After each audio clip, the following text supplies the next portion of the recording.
अंग्रेज कवि Thomas Gray की इस कविता को सांसद शशि थरूर ने एक्स पर पोस्ट करके क्या कांग्रेस में किसी तूफान की आहट दे दी है?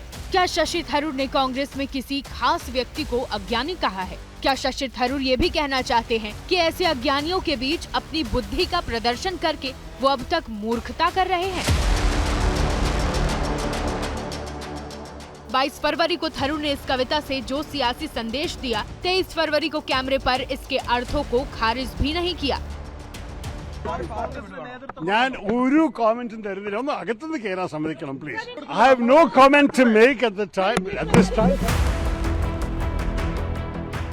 शशि थरूर ने चुप्पी साध कर सस्पेंस मिटाने की बजाय उसे बढ़ा दिया। असल में शशि थरूर 18 फरवरी को राहुल गांधी से मिले थे। चर्चा है कि इस मुलाकात के दौरान शशि थरूर ने राहुल गांधी से अपनी सियासी भूमिका पर स्पष्टता मांगी थी। शशि थरूर ने शिकायत की थी कि संसद में अहम मुद्दों पर पार्टी के भीतर उनकी अनदेखी की जा रही है। संसद हो या पार्टी फोरम, अहम मुद्दों पर उन्हें बोलने का मौका नहीं दिया जा रहा। ऐसी चर्चा है कि इस शिकायत पर भी जब राहुल गांधी से कोई आश्वासन नहीं मिला, उसी के बाद थरूर ने ये कविता पोस्ट की। उन्होंने किसे अज्ञानता में खुश होने वाला कहा, समझ सकते हैं। क्या वाकई कांग्रेस ने शशि थरूर को साइडलाइन कर रखा है? इस सवाल का जवाब जानने के लिए थोड़ा फ्लैशबैक में जाना होगा। 15 फरवरी को थरूर ने पीएम मोदी के अमेरिका दौरे, साथ ही केरल में लेफ्ट सरकार की भी तारीफ की थी। Prime Minister Modi's visit with President Trump is that there are good things from the point of view of the Indian people. My attitude has been that when somebody in government, whether it's our government or somebody else's, some other party's government, does the right thing or does something well, that one should acknowledge and praise it.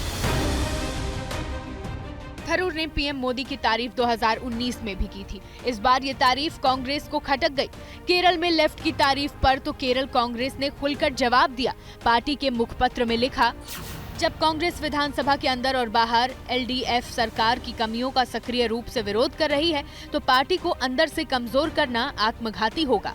Left right पर थरूर के विचारों ने कांग्रेस को परेशान कर दिया है। सियासी पंडित थरूर के बीजेपी में शामिल होने की संभावना जता रहे हैं। थरूर पहले भी कई मौकों पर पीएम मोदी की तारीफ कर चुके हैं। पीएम मोदी भी स्वर्णिम भारत के संदर्भ में शशि थरूर की ऑक्सफोर्ड स्पीच की सराहना कर चुके हैं। कांग्रेस नाराज है क्योंकि निकाय चुनाव में उसे लेफ्ट से भिड़ना है, और थरूर है कि उल्टे केरल में लेफ्ट की तारीफ कर रहे हैं। केरल से 4 बार के सांसद शशि थरूर चाहते हैं कि पार्टी उन्हें दिल्ली में रोल दे या केरल में, जो भी दे वो स्पष्ट हो।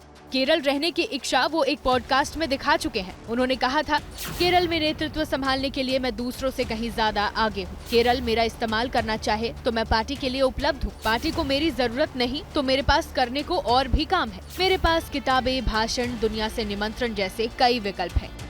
इसी में थरूर ये भी बोलने से नहीं चूके कि वो करियर बनाने नहीं, बल्कि सोनिया गांधी, मनमोहन सिंह के बुलाने पर यूएन की नौकरी और अमेरिका की आराम भरी जिंदगी छोड़कर राजनीति में आए थे। बहरहाल थरूर के अगले कदम पर कांग्रेस में चुप्पी है। अटकलें चल रही है कि थरूर अगर कांग्रेस छोड़ते हैं तो कहां जाएंगे। वैसे थरूर ने ही 2 बार पीएम मोदी की तारीफ नहीं की है। 1-2 मौके पर पीएम मोदी भी शशि थरूर की खुलकर तारीफ कर चुके हैं। For exclusive and insightful videos, subscribe to our new channel ABP Live Premium.